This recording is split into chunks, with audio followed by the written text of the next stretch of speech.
આજરોજ ભુજ ખાતે આવેલી મુસ્લિમ એજ્યુકેશન વેલફેર સોસાયટી મધ્યે સંસ્થાને 50 વર્ષ પૂર્ણ થતા ગોલ્ડન જ્યુબિલીનું કરાયું આયોજન।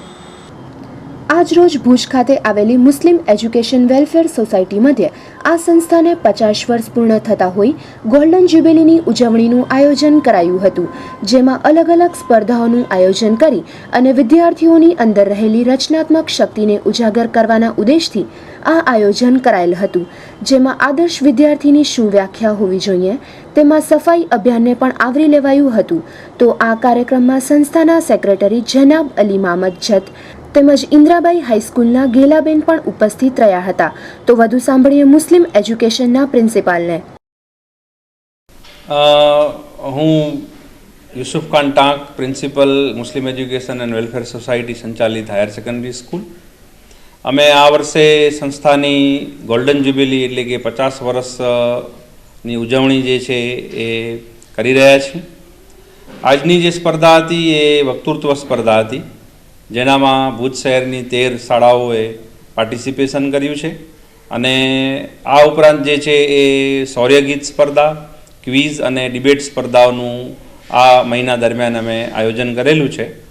આ ઉપરાંત જે છે એ આજની જે સ્પર્ધા છે એનામાં 3 મુખ્ય વિષય રાખેલા હતા, જેની અંદર આદર્શ વિદ્યાર્થીના લક્ષણો, આપણી જે છે એ અત્યારે સફાઈ અભિયાન ચાલી રહ્યું છે એ અભિયાન શા માટે જરૂરી છે એ વિષય, તેમજ જે શાસન પદ્ધતિઓ છે લોકશાહી, સરમુખત્યારશાહી અને રાજાશાહી એ તમામના ફાયદાઓ અને ગેરફાયદાઓ એ વિષય પર વિદ્યાર્થીઓએ વક્તવ્ય રજૂ કર્યા હતા। 5 મિનિટનો સમય જે છે દરેક સ્પર્ધકને આપેલું હતું, જેમાંથી પ્રથમ 3 વિજેતાઓને શાળા પરિવાર તરફથી ઇનામો આપવામાં આવ્યા હતા અને બાકીના તમામ સ્પર્ધકોને આશ્વાસન ઇનામ આપેલા છે। આ પ્રવૃત્તિઓ જે છે એના પાછળનો હેતુ છે કે સમગ્ર ભુજ શહેરની શાળાઓ જે છે એ મુસ્લિમ એજ્યુકેશન વેલફેર સોસાયટીના કેમ્પસથી, એમના સ્ટાફથી, એમના વિદ્યાર્થીઓથી પરિચિત થાય। વિદ્યાર્થીઓની અંદર રહેલી જે રચનાત્મક શક્તિઓ છે એ ખીલે, વિદ્યાર્થીઓની અંદર સ્પર્ધાત્મક જે શક્તિઓ છે એ બીજાની સાથે કમ્પીટ કરી અને એમનું લેવલ ખ્યાલ આવે।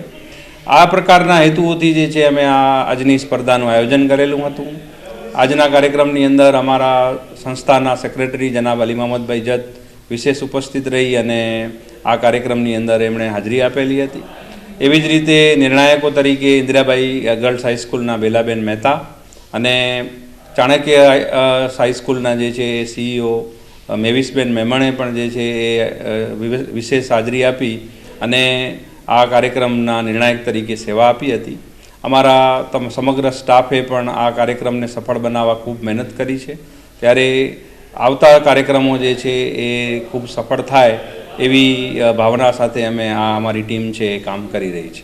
આજની જે સ્પર્ધાની વાત કરીએ તો ભુજ શહેરની જે મુખ્ય શાળાઓ છે એમાંથી 13 મુખ્ય શાળાઓએ પાર્ટિસિપેશન કર્યું હતું, જેમાં સંસ્કાર હાઈસ્કૂલ છે, યશ માધ્યમિક શાળા છે, વાયદના સ્કૂલ છે, ઇન્દિરાબાઈ છે, માતૃછાયા છે, PCV મહેતા છે, RD વરસાણી અને કચ્છી લેવા પટેલ, એવી રીતે ચાણક્ય શાળા, એ તમામ શાળાઓએ અમારી શાળાના અંગ્રેજી અને ગુજરાતી માધ્યમના વિદ્યાર્થીઓ સાથે આજની સ્પર્ધાનું પાર્ટિસિપેશન કર્યું હતું, જેની અંદર પ્રથમ નંબર ઇન્દિરાબાઈ ગર્લ્સ હાઈસ્કૂલની વિદ્યાર્થીની રાજલબા જાડેજાનું આવ્યું હતું।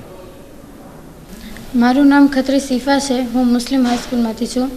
આજે અમારી સંસ્થાને 50 વર્ષ પૂરા થયા હતા, તે માટે એક કાર્યક્રમ યોજવામાં આવ્યું હતું વક્તૃત્વ સ્પર્ધાનો। એમાં બીજી સ્કૂલો પણ આવી હતી અને આપણી સ્કૂલનો 3જો નંબર આવ્યો છે। આજે મને જે ટ્રોફી અને ઇનામ મળ્યા છે તો મને ખૂબ જ મજા આવી।